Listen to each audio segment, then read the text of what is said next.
did my BTech from NIT Calicut. After that, I was working for Deloitte Consulting as a technology and business consultant. I was there for about 3 years. Post that, I had my own startup. So I tried multiple startups actually. One was in clean tech, one was in technology. Uh, Post that, I realized that I wanted a different career track perhaps. So I went to civil services in 2014. I got through my first attempt, joined the civil services. I was under training at Mr.Vivek Academy, and then after in Delhi. During my training, at the end of my training, I got the finance minister's gold medal. Uh, After that, I've been heading a division in the Mumbai Central GST Control. So that has been the career timeline as such.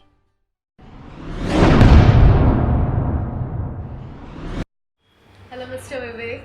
Nice to meet you. Same here. It's a pleasure to have you at our show, the series of non-verbal champions. Thank you.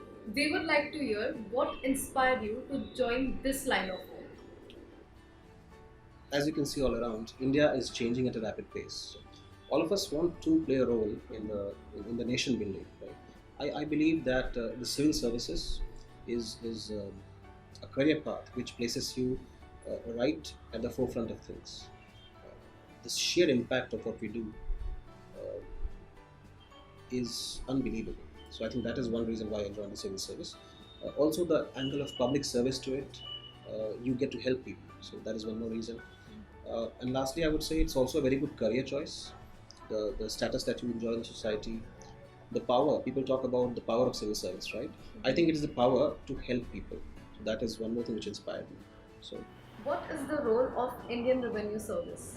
there are two different streams of the Indian Revenue Service (IRS). One is the income tax, direct taxes, and one is indirect taxes. I'm in the indirect taxes. What we do basically is tax administration, which includes a lot of things like trade facilitation, uh, investigations, adjudication of tax disputes, etc. So one is GST, and the other leg is customs. Customs, I would say, is the uh, guard of the economic frontiers of our country, right? So along with securing the revenue part of customs, we also take care of anti-smuggling, narcotics, fake currency notes, etc. And then, of course, there is policy making, tax and revenue policy making. That's also part of the IRS role, especially the senior bureaucrats that are involved in policy making. And lastly, one more thing that we do, which seemingly does not seem like an IRS job, is narcotics. It's also controlled by the Indian Revenue Service offices. So that's what we do. What role do you think body language plays when a revenue officer is conversing with an assessee? Peter Drucker once said, the most important thing in communication is hearing what is not said. So non-verbal cues, I think, are 4 times more important than verbal cues. Eye contact, smile, posture, all of it. And also, what kind of impression you want to make depends on the context. In most contexts, building trust is most important. Same goes for taxpayers and tax administrators. And how do you build trust? I think the most important thing is verbal, non-verbal alignment. In Hindi, we have a word called sampreshan. So sampreshan occurs when what you think, what you say, and the way you act all align together. And only when that happens can you build trust. So, for example, if I tell you, I'm really open to your ideas with crossed hands, that doesn't align. So there would not be trust between the two of us that way. So it's very, very important that way to align the verbal and non-verbal communication. Body language, when observed properly, shows you signs of engagement and disengagement. And as civil servants, when we talk to anybody for that matter, especially a taxpayer, we have to quickly identify these signs of engagement and disengagement and respond fast to that. So everything, a head nod, the tilt of the head, the eyebrows, the smile, crossing of legs, the angle of the body to the chair, for example. So all of this contributes to it. So I think a good civil servant has to be very, very observant and has to be quick to respond to body language cues. As a part of your profile, you would be dealing with senior people from established corporates. They might be directors, CFOs, etc. So, do you find that challenging? Most of these people are very senior in age and experience. Um, but I would say that it is not challenging because uh, we are sitting in a seat of authority, right? Um, but because there's an apparent inequation, you have to build trust very fast, right? Um, and I think the way you project yourself, the way you communicate verbally or the body language, has also to do with the context of the communication, right? In some scenarios, we want to come across as helpful, for example.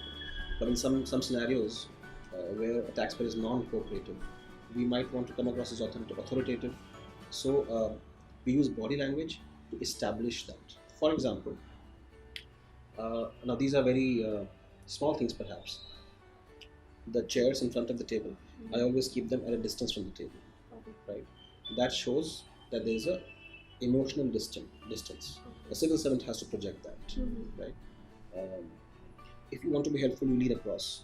If you want to show authority, you lean back in the chair. Yes. Right? So I think these small things go a long way um, in establishing the context, and then I would say it's not really challenging. Is there any difference when interactions are carried out by your teams with the regular assessors or with those who are from high profile background? Definitely. I think the real challenge are not the high profile assessees, but the regular taxpayer. Because a regular taxpayer doesn't really perceive a government office as a very approachable or helpful agency, right? There's an impression that the government offices are not very citizen friendly, right? So I think for these regular assessees, we have to make special effort to seem more approachable so they can have the trust that you are the person who can help them. We are living in the era of trade facilitation, right? So we keep giving instructions to our team not to sound very authoritative, let's say, on the phone, right? But many times the department needs information from the taxpayer, and sometimes the taxpayer would not cooperate, especially when we're talking to, let's say, somebody who's a VP or a director or a CFO. They would not cooperate when a junior officer talks to them. So then there are legal provisions for that matter on how to deal with such situations. But I think more important than legal provisions is how can we add the human touch. Sometimes all it takes is a phone call from me to get the work done. Sometimes I invite them over for coffee, right? And the work is done. So it depends. The approach depends on the context. Investigation is one of the huge aspects of your job profile. So, how do you employ the skills of your observation during any investigation or raid? During any interaction, especially during investigations, there are 5 things that we look at. The first is the posture or behavior. Second is what they say. Third is eye contact. The fourth is the timing of what they're doing and saying. The fifth is the voice. These 5 things together tell us a lot about the person who's sitting in front of us. One more thing that we do is called the mirroring technique. So if I mirror your body language, that instantly establishes a rapport with you. So I think that is something that we use quite frequently during such interactions. Great. If you feel someone is trying to withhold information, do you use any particular technique to help them open up without putting any pressure on them? I think a big part of our job is differentiating between true, false, positive, and negative. So the first step in that is establishing a baseline behavior, because most people that we meet, we're meeting them for the first time, right? So we don't know how they are, how they normally act in their lives. So we establish a baseline body language. That is by talking about non-threatening topics, right? Where do you work? How is the traffic? How are you today? The weather is very bad, etc., etc. During this time, you observe the body language, right? The second part now is a non-verbal cue. Now, when you start talking about the main issue, you observe everything from head tilt to nodding, to leaning, the eyebrows, the smile, etc. Could you share some examples on the same? Yeah, sure. Another example in which a person had, again, shared information. But what I observed in this case was he shrugged his shoulders, he was leaning in towards me. So I think that way he was trying to be open to me. When they're shrugging their shoulders, I know that they're confused. Somebody who's hiding something is not confused. They know what they're hiding.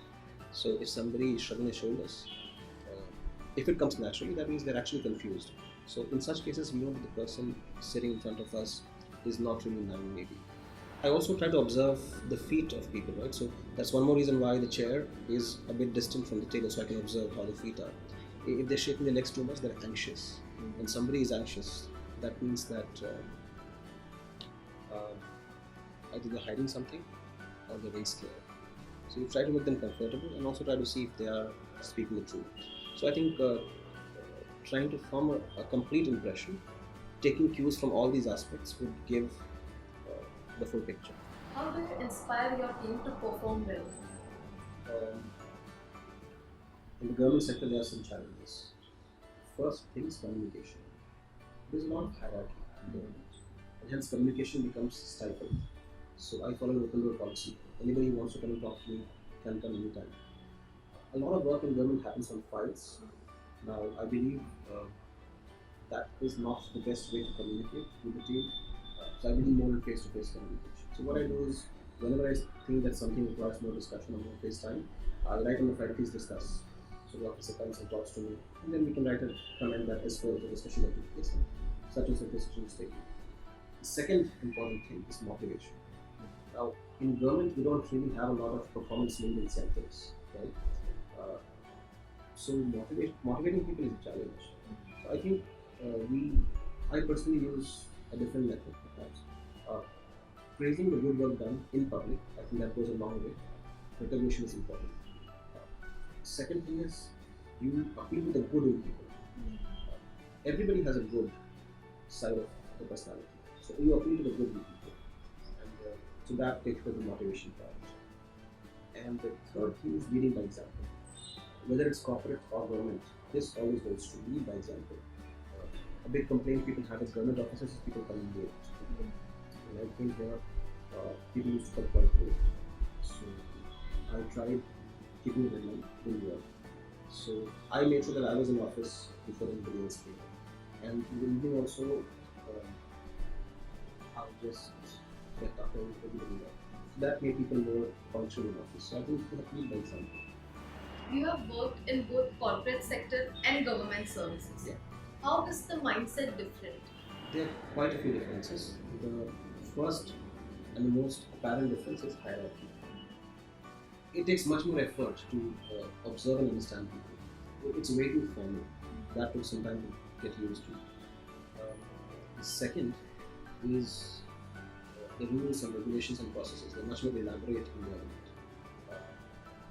Now, of course, there's a reason for that. We deal with the nation's wealth, so we have to have effective checks and balances, and we have to be much more careful than the corporate sector.